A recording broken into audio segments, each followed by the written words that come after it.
C'est une joie pour nous, pour moi personnellement, d'accueillir Jean-Christophe Bieselard, qui est le directeur général d'ETEC, comme Victor l'a si bien dit, l'École de théologie évangélique du Québec. Il sert comme doyen aussi. Il vient avec sa gentille fille qui est tout là, avec grand sourire. Il est avec son papa pour nous visiter aujourd'hui. Donc, Jean-Christophe, je t'invite à simplement frayer ton chemin au milieu de l'allée centrale et puis venir m'accompagner. Je vais prier pour toi et nous allons recevoir ce que le Seigneur a mis sur ton cœur pendant que nous nous préparons au niveau du PowerPoint. Donc, je vais te laisser passer ici. Voilà. Alors, on a quelques instructions ici au tableau. Jean-Christophe, tu as servi le Seigneur en tant que pasteur pendant 20 ans. Plus de 20 ans, c'est écrit. France, États-Unis, Québec, même depuis 6 ans. À Gatineau, je crois. C'est ça, tu étais là, à Gatineau. L'autre bout du Québec. Oui. Et maintenant, en tant que directeur général, c'est vraiment une joie pour moi de t'accueillir. Jean-Christophe, que Dieu te bénisse. Prions ensemble. Seigneur, nous voulons t'entendre par la bouche de notre frère. Nous te demandons de toucher au plus profond de nos cœurs avec ta parole, par ton esprit. Donne à Jean-Christophe une aisance, une grande liberté pour nous communiquer ce que tu lui communiques. Au nom de Jésus. Amen. Amen. Un grand merci pour votre accueil aujourd'hui. Ça me fait plaisir de vous rendre visite. Très heureux d'être ici parmi vous particulièrement. Je vous adresse les salutations fraternelles des professeurs, du personnel de l'École de théologie évangélique du Québec, ainsi que des étudiants également. Je me permets aussi de vous amener les salutations fraternelles d'autres églises de la CM, parce qu'actuellement, je rends visite à différentes églises. J'étais la semaine dernière au Saguenay et une belle communauté aussi là-bas, dans un beau local, communauté de foi. Et ça vaut la peine, des fois, lorsqu'on se déplace au Québec, de garder contact avec nos églises, puis de voir comment est-ce qu'elles vivent leur foi également. On va passer au slide suivant. Voilà. Peut-être vous connaissez cette histoire ou pas, je ne sais pas, mais il y avait une petite fille qui avait 10 ans et qui habitait dans la ville de Princeton, aux États-Unis, et qui habitait pas très loin de l'université. C'était une petite fille qui avait des soucis en mathématiques. Ce n'était pas tellement son fort, les mathématiques. C'était même un peu son point faible. Parce qu'il y a des gens qui se reconnaissent avec ça. Moi, les mathématiques, ce n'était pas mon truc. Alors, la théologie, ça a été mieux pour moi. Mais chacun ses fardeaux et ses dons et ses talents. Et elle a appris, cette petite fille, qu'il y avait un monsieur qui venait d'Allemagne, qui était âgé et qui avait aménagé dans une maison pas très loin de chez elle, dans son quartier.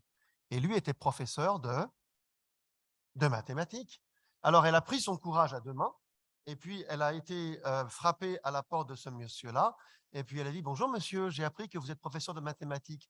Est-ce que vous pouvez m'aider parce que je ne comprends rien en mathématiques ?»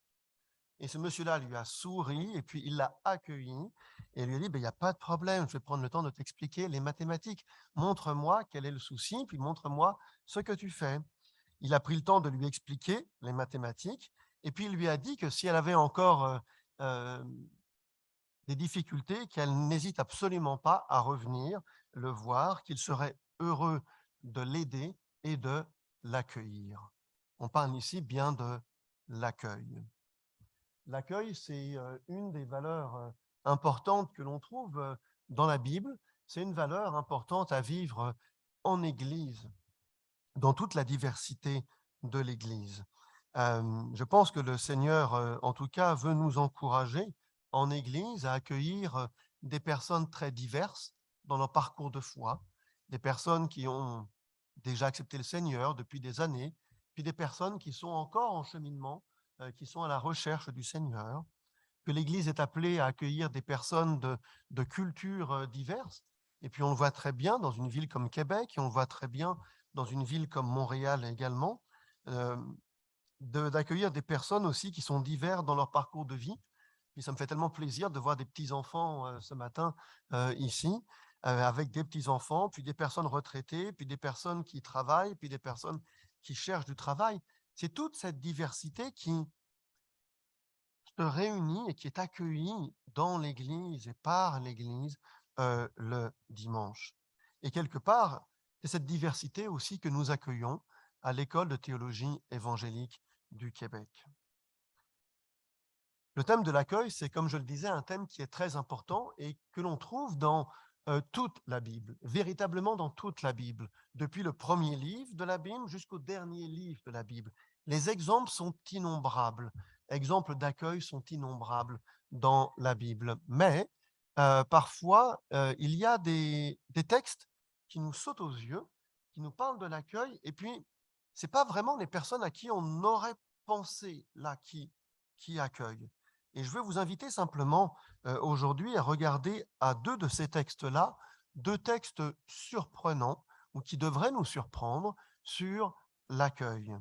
Je vous invite à regarder peut-être ici avec moi au texte de Josué, je vais le lire dans chapitre 2, versets 1 à 14, et puis je vais le lire je vais le lire sur 3 slides différents. Donc la parole de Dieu, Josué chapitre 2, versets 1 à 14. Josué, fils de Nun, fit partir secrètement de Sittim 2 espions en leur disant « Allez explorer le pays, en particulier Jéricho. » Ils partirent et ils arrivèrent dans la maison d'une prostituée du nom de Rahab, et ils y couchèrent. On dit au roi de Jéricho, « Des Israélites sont arrivés ici cette nuit pour explorer le pays. » Le roi de Jéricho envoya dire à Rahab, « Fais sortir les hommes qui sont venus de chez toi, qui sont entrés dans ta maison. En effet, c'est pour explorer tout le pays qu'ils sont venus. » La femme prit les 2 hommes et les cacha, et puis elle dit, « Il est vrai que ces hommes sont arrivés chez moi, mais je ne savais pas d'où ils étaient, et au moment où on allait fermer la porte de la ville, à la tombée de la nuit, ils sont sortis. J'ignore où ils sont allés. Dépêchez-vous là de les poursuivre, et puis vous les rattraperez. » Verset 6, prochain slide. Elle avait fait monter les espions sur le toit et les avait cachés sous des tiges de lin qu'elle y avait arrangées. Ces hommes les poursuivirent par le chemin qui mène au gué du Jourdain et l'on ferma la porte après leur départ. Avant que les espions se couchent, Rahab monta vers eux sur le toit et leur dit, « Je le sais, l'Éternel vous a donné ce pays. La terreur que vous inspirez s'est emparée de nous et tous les habitants du pays tremblent devant vous. » Slide suivant. En effet, nous avons appris comment, à votre sortie d'Égypte, l'Éternel a asséché devant vous l'eau de la mer des roseaux, et comment vous avez traité les 2 rois des Amoréens de l'autre côté du Jourdain, Sihon et Og, que vous avez exterminés. En l'apprenant, nous avons perdu courage et notre esprit est abattu devant vous, car c'est l'Éternel, votre Dieu, qui est Dieu en haut dans le ciel et en bas sur la terre. Et maintenant, je vous prie, jurez-moi par l'Éternel que vous aurez pour ma famille la même bonté que moi pour vous. Donnez-moi l'assurance que vous laisserez vivre mon père, ma mère, mes frères, mes sœurs et tous les leurs, et que vous nous sauverez de la mort. » Ces hommes lui répondirent, « Nous le jurons sur notre propre vie si vous ne divulguez pas ce qui nous concerne. Et quand l'Éternel nous donnera le pays, nous agirons envers toi avec bonté et fidélité. » Ce récit est une scène essentielle dans l'avancée du peuple de Dieu en terre promise, sur la terre, dans le pays que le chemin lui a promis. Mais dans ce chemin, il y a un obstacle de taille, c'est la ville de Jéricho. Ville fortifiée, militaire, avec sa forteresse, avec ses murailles. Ce récit-là, c'est aussi le récit des espions, bien sûr, qui sont venus pour voir un petit peu à quoi ressemblait cette grande ville, comment est-ce qu'elle était fortifiée, puis qu'est-ce qui allait attendre les Israélites devant. Mais étrangement, les héros ne sont pas les Israélites ici. Les héros, c'est simplement une personne, un héros, ou plutôt une héroïne de l'histoire. C'est la personne qui accueille ces espions. Et on parle ici de Rahab, de la prostituée ou d'une prostituée de la ville. Ça devrait quelque part nous choquer. Peut-être qu'on a lu ce verset à l'école du dimanche ou ces versets à l'école du dimanche, Jéricho, et puis souvent on a les enfants qui tournent autour, puis il y en a un qui fait un grand bruit, et puis voilà, la muraille s'effondre.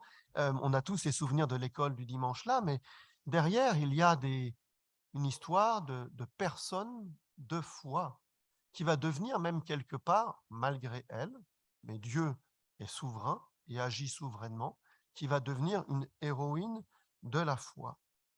Mais c'est vrai qu'il faut prendre un peu de recul parce qu'on se dit là, mais quand même, les Israélites là, qui vont comme espionner, repérer un petit peu les choses, et puis ils vont dans la maison d'une prostituée. Je dirais, ils n'auraient pas pu aller ailleurs là quelque part. Je ne sais pas. Allô. Imaginez lorsqu'ils retournent au camp là militaire là, les Israélites. Bon alors c'était comment? Vous étiez où au fait? On était dans la maison d'une prostituée. Bon, ça a dû discuter pas mal, là, en tout cas, vous dire, hé, les gars, là, ça va pas très, très bien. Mais ce qui est intéressant, encore une fois, c'est que Rahab, cette personne marginalisée, et puis, au fait, il y a des raisons pour lesquelles, certainement, en fait, ils sont allés chez Rahab. Des raisons d'accessibilité. Il est certain que la maison de Rahab était un lieu qui était proche de l'entrée de Jéricho. Il y a différentes raisons qui expliquent pourquoi est-ce qu'ils ont été là-bas.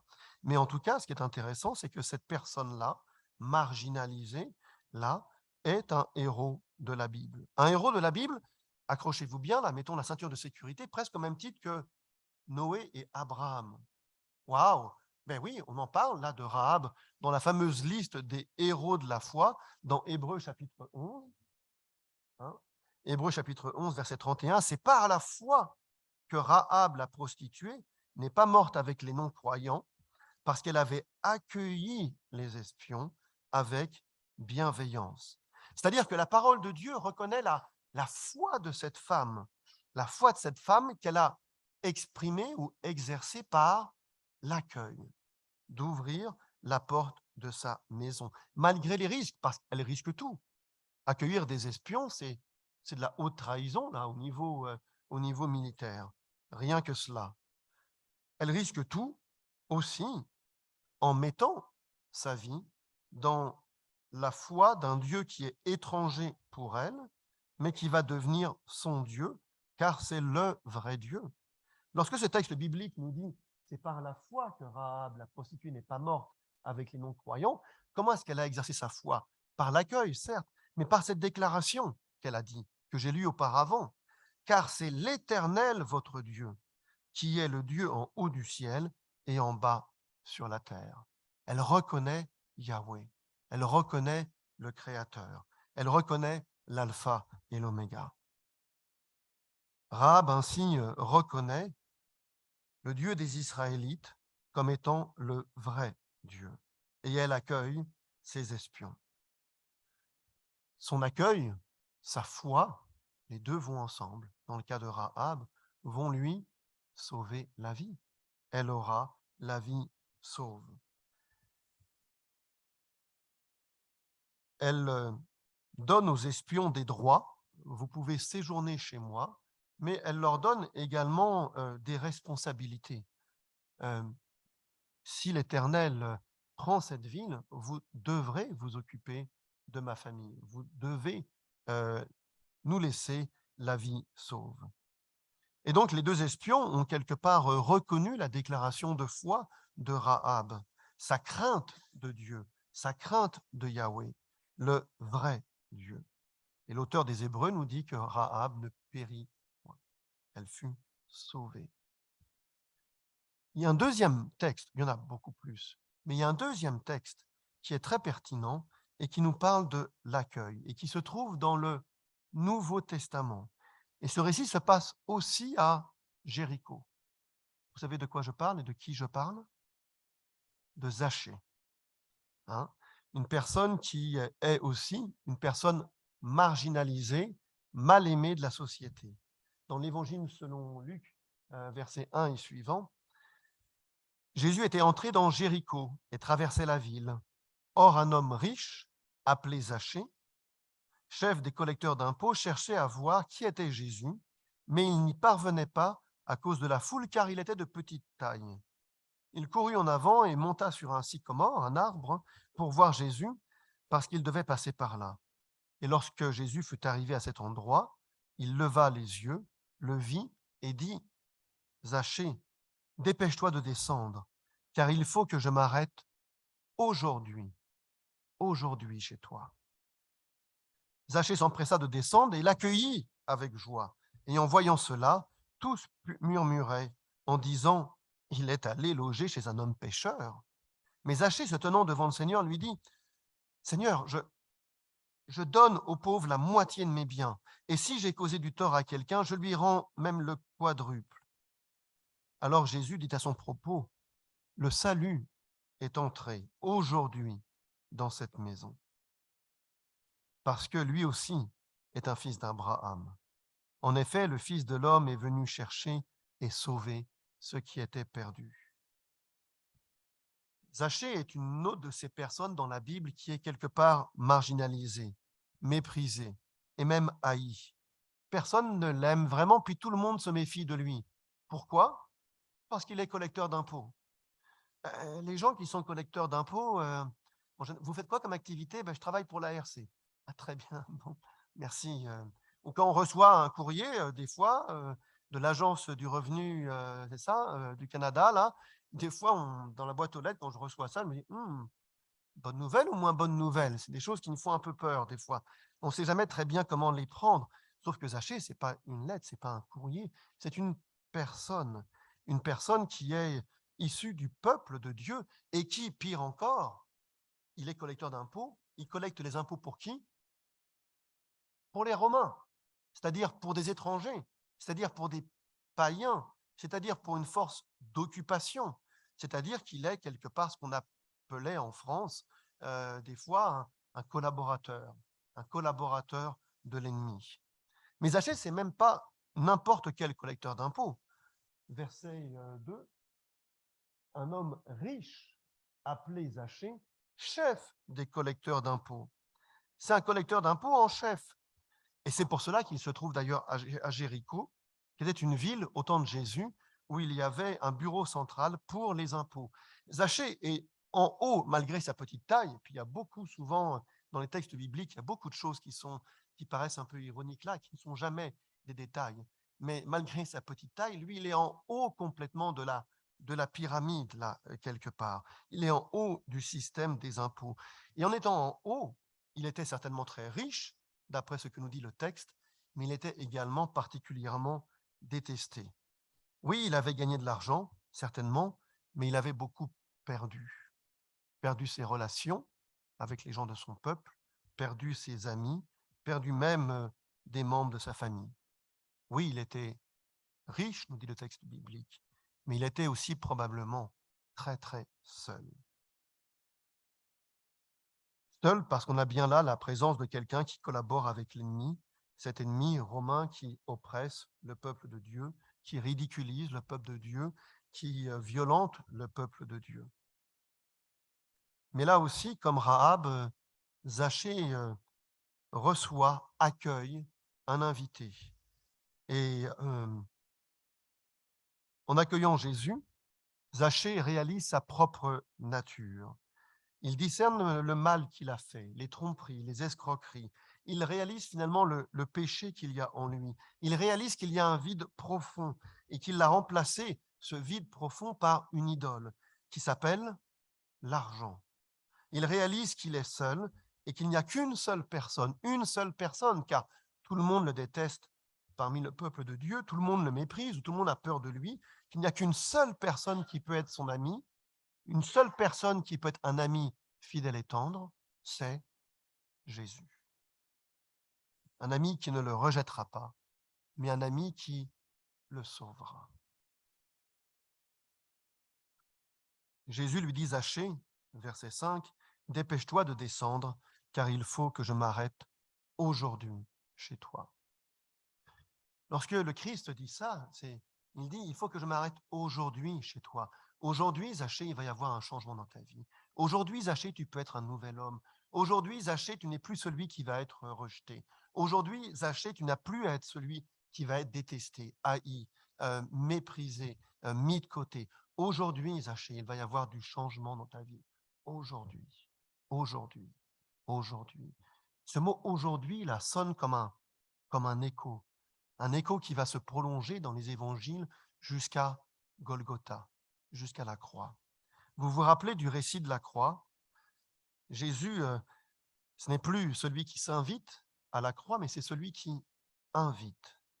Vous vous rappelez du récit? Jésus est mis en croix, il est crucifié, et il y a autour de lui deux personnes, deux hommes qui le sont également, des hommes qui sont des criminels, des brigands, qui subissent également le même sort de la crucifixion, c'est-à-dire une mort atroce, terriblement douloureuse et terriblement lente également à la croix. Verset, merci. L'un des malfaiteurs crucifiés avec lui l'insultait, Jésus, en disant, « Ah, si tu es le Messie, mais sauve-toi toi-même et nous avec toi. » Mais l'autre, brigand criminel, le reprenait le premier en disant, « Mais n'as-tu aucune crainte de Dieu, toi qui subis la même condamnation? Pour nous, ce n'est que justice, puisque nous recevons ce qu'ont mérité nos actes. Mais pour celui-ci, le Christ, celui-ci n'a rien fait de mal. » Et il dit à Jésus, « Seigneur, souviens-toi de moi quand tu viendras régner. » Et que répondit Jésus? Jésus lui répondit, « Je te le dis en vérité, aujourd'hui, aujourd'hui, tu seras avec moi dans le paradis. » Jésus est celui qui accueille. Jésus est celui qui invite. Il accueille celui et celle qui reconnaît sa nature pécheresse, celui qui reconnaît sa rébellion, celui ou celle qui sait que finalement la seule chose qu'il ou qu'elle mérite, c'est finalement le jugement. Alors que lorsque nous reconnaissons Jésus-Christ comme sauveur, celui qui règne, nous avons une promesse. Aujourd'hui même, tu seras avec moi dans le paradis. Rahab, celle qui accueille et celle qui croit. Zachée, celui qui accueille et celui qui croit. Et Jésus, celui qui accueille ceux qui croient aujourd'hui. L'apôtre Paul écrira dans Romains 10, 9, « Si tu reconnais publiquement de ta bouche que Jésus est sauvé, et si tu crois dans ton cœur que Dieu l'a ressuscité, tu seras sauvé. » Avant de terminer, permettez-moi de proposer quelques pistes pratiques.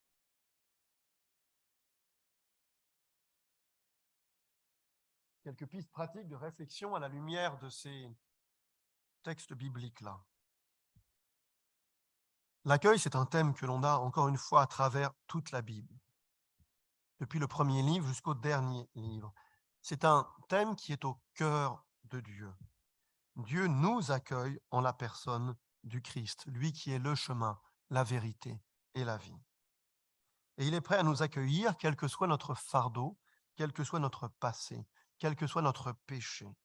Si nous sommes prêts à renoncer à notre vie que nous avons vécue loin de Dieu, sans Dieu, séparés de Dieu, en totale autonomie par rapport à Dieu, il nous invite à dépendre de lui.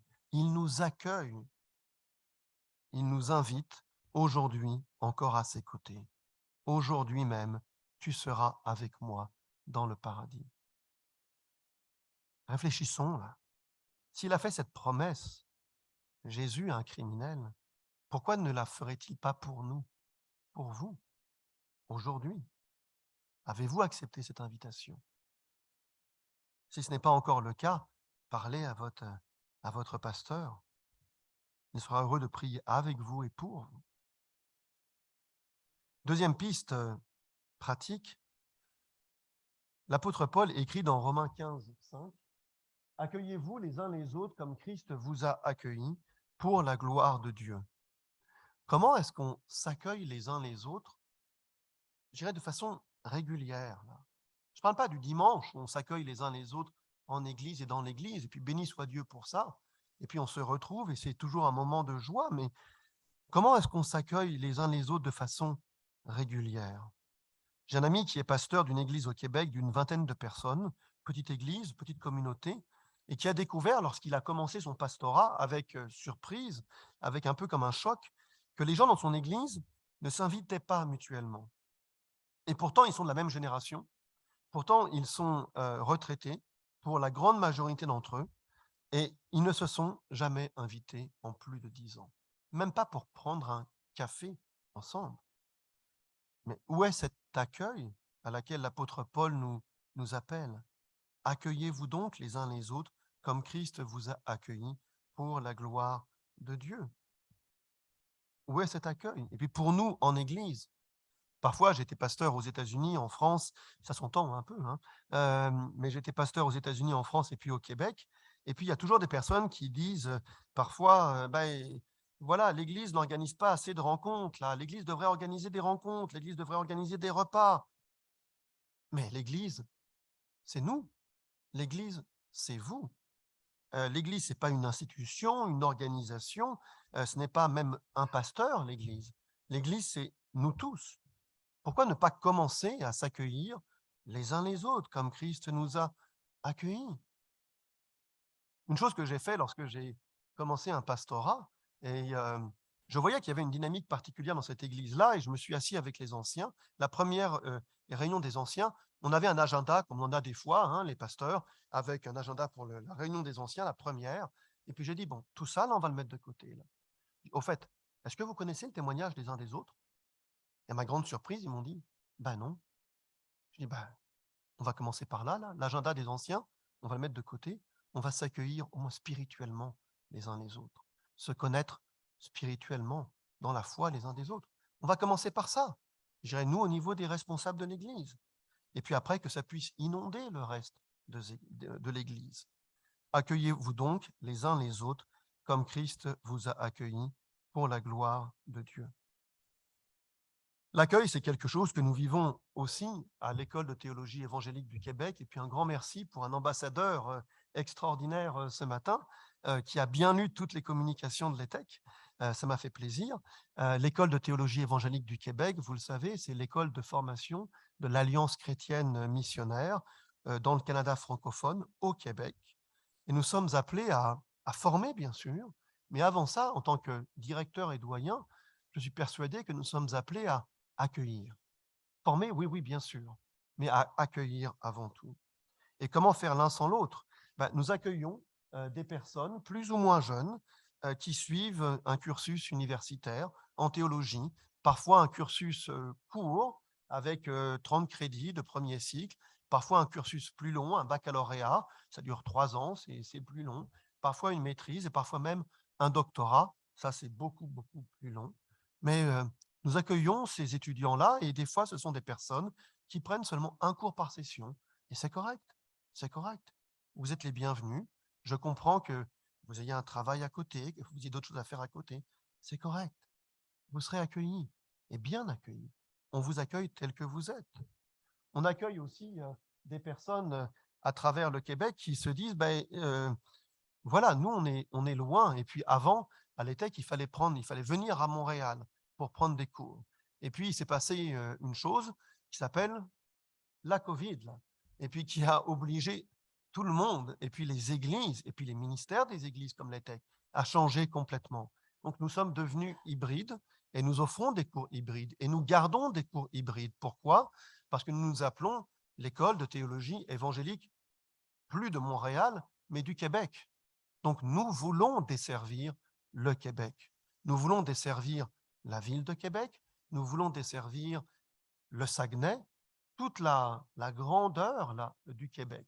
Et donc, les personnes qui prennent des cours peuvent le faire en restant chez eux, mais en étant dans une classe avec un professeur qui est là, des élèves qui sont là, et poser des questions en temps réel. Nous vous accueillons de cette façon-là, hybride, avec plaisir. À l'École de théologie évangélique du Québec, nous accueillons des personnes qui veulent se former, mais sans forcément suivre un cursus universitaire. Je dis, ben, moi, je n'ai pas le goût là, de m'inscrire au niveau universitaire, mais j'ai peut-être, voilà, je sers dans l'église, j'aimerais prêcher, ou le pasteur m'a demandé de prêcher, mais j'aimerais bien prendre un cours de prédication. Ou alors, peut-être, ben, vous vous dites, ben, il y a un truc, j'ai toujours rêvé de ça, là, j'en rêve la nuit depuis des années, mais c'est jamais arrivé, j'aimerais pouvoir lire la Bible, l'Ancien Testament en hébreu. Ça arrive à quelqu'un, ça? Bon. Ben voilà. Ben, la session prochaine, là, à l'hiver, là, on a un cours d'hébreu, hébreu 1, là, par exemple. Et on peut le prendre en étant auditeur seulement. On n'a pas besoin de s'inscrire. Si vous voulez vous inscrire, nous vous accueillons en tant que tel au niveau universitaire. Mais si vous voulez simplement prendre un cours pour voir, affirmer quelque chose qui peut vous être utile dans votre église locale, pas pour une érudition intellectuelle, qui peut être utile pour le corps du Christ auquel vous appartenez, ben, venez, vous serez accueillis.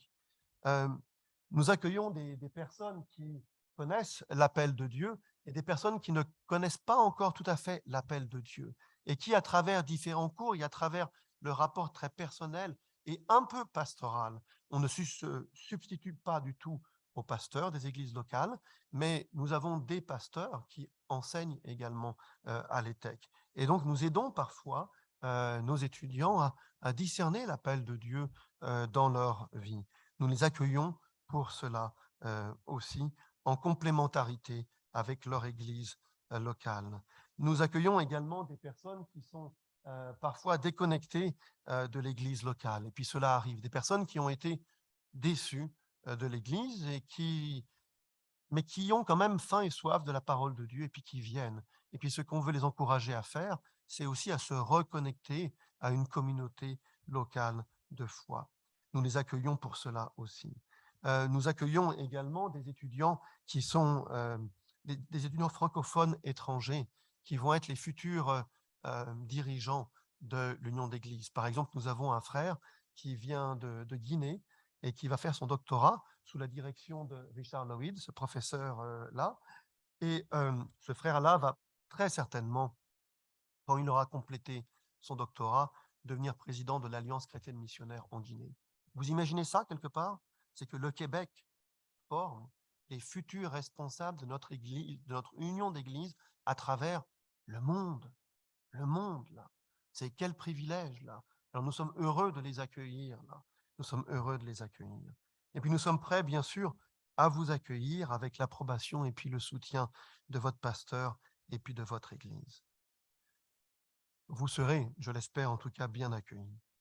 Vous vous rappelez de l'histoire de la petite fille à Princeton? Merci, c'est parfait. On reste sur celui-ci. Elle a compris qu'elle pouvait avoir l'aide de ce professeur en mathématiques. Donc, elle a continué à se rendre chez ce professeur de mathématiques régulièrement. Et ce monsieur a toujours été heureux de d'accueillir cette petite fille de 10 ans. Mais un jour, la maman a réalisé qui était ce professeur de mathématiques allemand qui venait d'arriver à l'université de Princeton. Albert Einstein. Albert Einstein. Alors, la maman a été le voir, a frappé à la porte, il a dit « Mais monsieur Einstein, je suis tellement désolé que ma petite fille de 10 ans vienne vous importuner avec ses devoirs en mathématiques, mais je ne sais pas comment faire, mais pardonnez-moi, elle ne va plus vous embêter, je vous le promets. » Et il lui aurait dit « Mais elle ne m'a jamais dérangé. Lorsqu'un enfant a tellement de joie à apprendre, je suis vraiment heureux de lui enseigner quelque chose. Et non, ne l'empêchez pas de venir me voir. Elle est toujours la bienvenue. Je suis tellement heureux de l'accueillir. » Prions ensemble.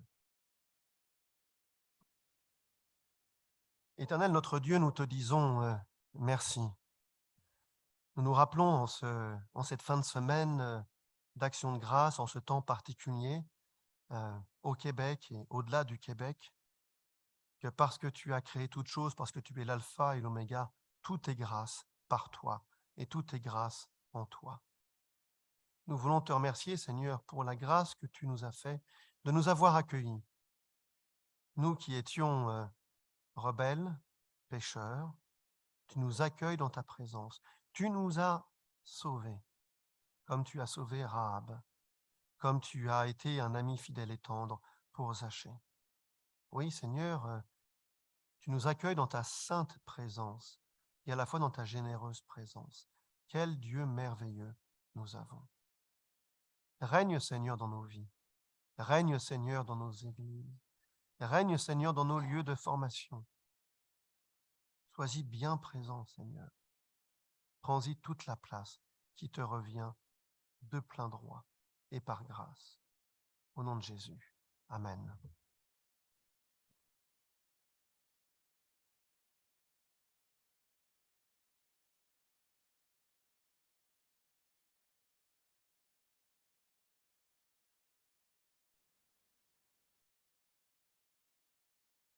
Jean-Christophe, merci beaucoup pour nous avoir apporté la parole de Dieu sur le thème de l'accueil.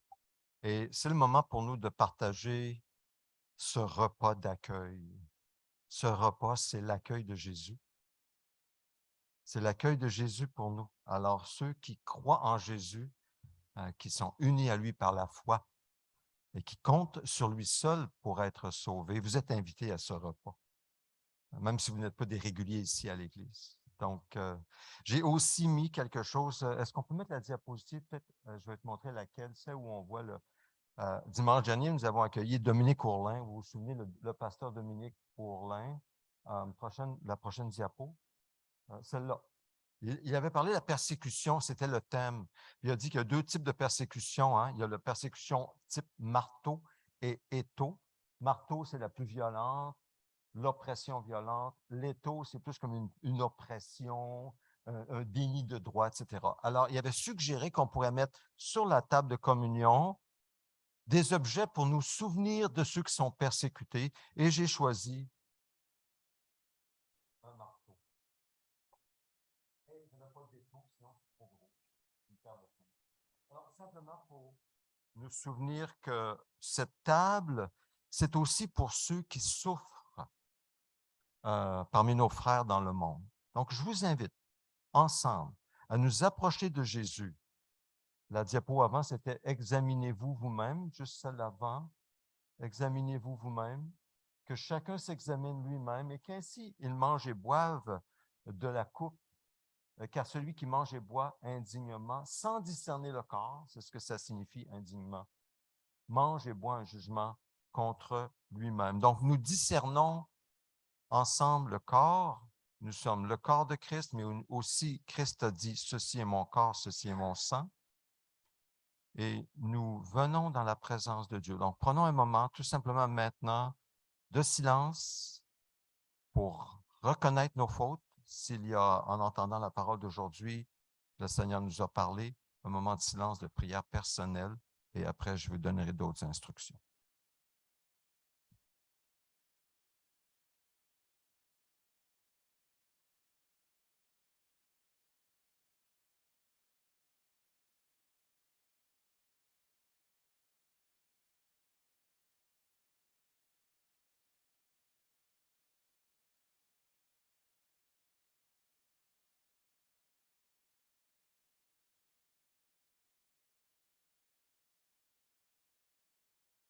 Si nous confessons nos péchés, Dieu est fidèle et juste de nous les pardonner et de nous purifier de toute iniquité.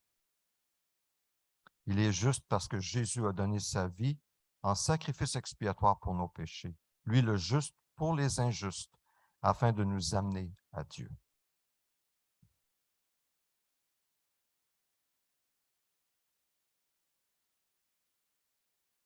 Alors, je vous invite à venir prendre une coupe. Si vous prenez une coupe ouverte, prenez aussi un morceau de pain. Sinon, l'autre coupe a obtenu une gaufrette à l'intérieur. Alors, retournez à votre place avec la coupe. Je vous invite à vous approcher du Seigneur en prenant ce repas.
Le Seigneur Jésus, la nuit où il a été arrêté, a pris du pain. Après avoir remercié Dieu, il l'a rompu et il a dit, prenez, mangez. Ceci est mon corps qui est rompu pour vous. Faites ceci en souvenir de moi. Prenons-en tous.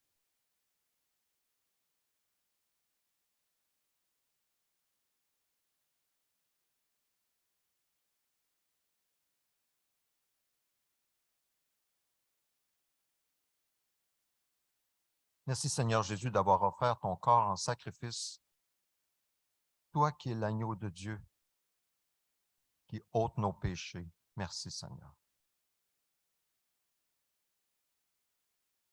Après le repas, Jésus a pris la coupe et il a dit, cette coupe est la nouvelle alliance en mon sang. Faites ceci en souvenir de moi toutes les fois que vous en boirez. Prenons-en tous.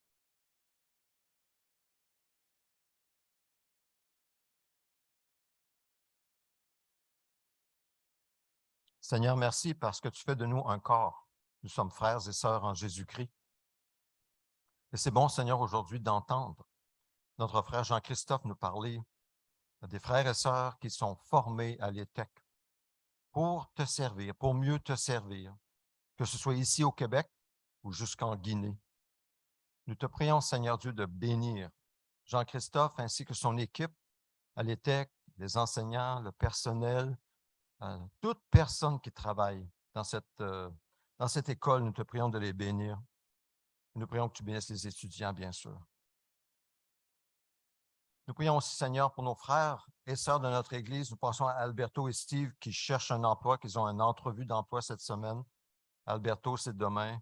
Et puis, je pense que c'est vendredi ou jeudi pour Steve. Seigneur, nous prions que tu les bénisses et que tu pourvoies leurs besoins. Pourvois aussi à Margarita la force nécessaire, la force, la santé, ainsi que Loïda, mentale, spirituelle et physique. Nous prions pour Roxane, qui est dans les hauteurs de Rimouski, à Saint-Charles-Garnier, qui a besoin d'aide, aide matérielle. Nous prions que tu pourvoies à cette aide pour notre sœur Roxane. Nous pensons aussi à ceux qui souffrent dans leur corps. Nous pensons à Claude, ce collègue de Gina qui relève d'un cancer. Nous prions aussi pour Valérie et Isabelle, des gens qui ne sont pas de cette Église, mais on a entendu parler d'eux, puis on veut les amener devant toi, Seigneur, dans le nom de Jésus. Nous prions pour les dirigeants des pays comme Haïti ou l'Afrique noire. Seigneur, nous te prions, Seigneur, afin que tu places des dirigeants intègres, des dirigeants qui craignent Dieu et qui servent le peuple avant leurs propres intérêts. Que ce soit aussi les dirigeants que nous avons ici, partout dans le monde, Seigneur Dieu. Nous prions, Seigneur, aussi pour Nathaniel et Suzanne Young et l'œuvre iLink à Montréal. Merci pour les réponses aux prières, les contacts, les 5 contacts, même plus qu'ils ont, et on voit l'Église qui grandit. Merci, Seigneur, pour toutes ces leçons sur le renouveau qui me transforme, qui nous transforme. Seigneur, merci de faire de nous une maison de prière. Nous te le demandons au nom de Jésus. Amen. Si quelqu'un veut élever la voix pour faire une prière, je vous invite à le faire maintenant si vous le désirez.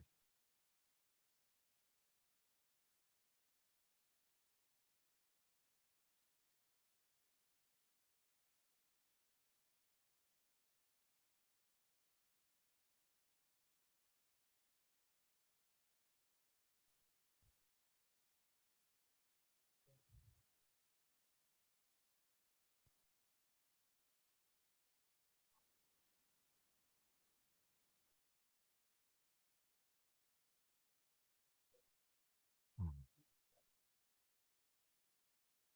Mm.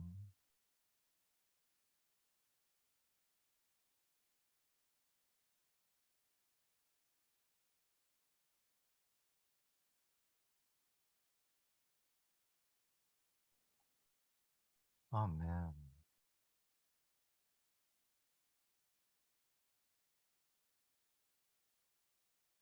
Amen. Levons-nous ensemble pour faire cette prière que le Seigneur nous a enseignée, une prière de vie. Notre Père céleste, que la sainteté de ton nom soit respectée, que ton règne vienne, que ta volonté soit faite sur la terre comme au ciel. Donne-nous aujourd'hui notre pain quotidien. Pardonne-nous nos offenses, comme nous aussi nous pardonnons à ceux qui nous ont offensés. Ne nous soumets pas à la tentation, mais délivre-nous du mal et du malin. Car c'est à toi qu'appartiennent dans tous les siècles le règne, la puissance et la gloire. Amen. Proclamons notre vision. Ô Dieu, nous te désirons de tout notre cœur. Fais de nous une Église interculturelle renouvelée en santé. Viens, transforme-nous de sorte que nous devenions des disciples centrés sur Christ, dynamisés par l'Esprit, axés sur la mission et capables de nous multiplier partout. Suivons Jésus avec passion, un pas à la fois. Prions, allons, soutenons et faisons des disciples de toutes les nations. Restons debout pour l'offrande de nos offres, c'est-à-dire la prière de nos offrandes. Seigneur, nous voulons simplement te rendre grâce pour toutes tes provisions dans nos vies, celles que tu nous as données dans le passé, celles que tu nous donnes présentement et celles que tu nous donneras plus tard. Merci, Seigneur. Maintenant, donne-nous d'être fidèles à ton alliance, puisque nous t'appartenons et puisque nos biens t'appartiennent. Que nous puissions bien gérer ce que tu mets entre nos mains, afin que tu sois la priorité de nos vies. Seigneur, bénis. Bénis, Seigneur, nous te prions, ces dîmes et ces offrandes que nous t'apportons au nom de Jésus. Amen. Vous pouvez vous asseoir. Quelques annonces en terminant très rapidement. Je me tourne un peu, c'est parce que l'écran ici a arrêté de fonctionner. Je suis désolé. Les annonces, alors prochaine diapo, tout simplement. Alors vendredi, cette semaine, chez Alberto, l'église Maison du Centre, vous êtes invités à venir. Si vous planifiez venir, étant donné que c'est assez limité dans l'appartement, dites-le à Alberto en l'appelant au numéro suivant avant jeudi. Samedi, donc le jour suivant, chez Laurent et Nicole Gagnon, déjeuner pour hommes. Donc, partage entre nous à 9 h. Si vous avez un transport que vous pouvez offrir, si vous avez besoin de transport, faites-le moi savoir cette semaine, s'il vous plaît. Séminaire à l'écoute de Dieu, je ne peux pas trop insister sur l'importance de ce séminaire parce que si nous arrivons à écouter et à entendre Dieu lorsqu'il nous parle, ça va changer notre vie. Ça va influencer nos prières, ça va influencer ce que nous allons faire. Alors, c'est vraiment un séminaire qui nous amène vraiment à nous arrêter pour écouter Dieu. Ça nous donne des pistes. Alors, c'est une formation. C'est 6 samedis. Je comprends que c'est beaucoup. De 10 h à 11 h 30, vous allez me dire, je ne serais pas capable de venir à tous les samedis. Mais un peu comme Jean-Christophe tout à l'heure nous disait, venez pour un samedi ou venez pour 2 samedis. C'est disponible en présence à Lévis ou sur Zoom. Si vous avez besoin de vous inscrire auprès de moi, s'il vous plaît. Repas en Église, 30 octobre, réservez bien la date. 30 octobre, 16 h. Je vous ai déjà donné des instructions par courriel. C'est un repas surprise, j'en dis pas plus parce qu'on est sur Zoom ici. Donc, c'est très surprise, c'est surprise. Alors, on a une recherche de bénévoles. J'ai besoin d'aide, nous avons besoin d'aide pour toutes sortes de choses, pour gérer le repas, pour installer les tables et tout et tout. Alors, venez me voir si vous avez à cœur de servir. Vous désirez devenir membre régulier? Si oui, ou si vous aimeriez savoir en quoi ça consiste, venez me parler, s'il vous plaît. C'est le temps qu'on en parle maintenant. La formation n'est pas compliquée, mais la réunion annuelle vient au mois de février-mars. C'est le temps maintenant de vous préparer. Prière du mardi midi, à midi, mardi, ici même à l'église. Tous sont bienvenus. Le soir du mercredi, maison de prière. Nous voulons devenir une maison de prière. Donc, à 19 h, c'est sur Zoom. Le jeudi soir, c'est l'étude biblique. Tous sont les bienvenus. Il faut me contacter, il faut que j'aille votre courriel pour que vous puissiez avoir les liens Zoom. Ensuite, on a parlé tantôt de vendredi, alors je vous invite à vous lever pour la bénédiction. Recevons la bénédiction de Dieu. Que l'Éternel te bénisse et qu'il te garde. Que l'Éternel fasse briller son visage sur toi et t'accorde sa grâce. Que l'Éternel lui-même se tourne vers toi et te donne la paix. Allez dans la paix du Seigneur. On se retrouve en bas au sous-sol. Jean-Christophe a installé toute une table avec des informations. Vous pouvez le rencontrer. On a préparé du café aussi. Donc, bonne fin de journée. À la prochaine.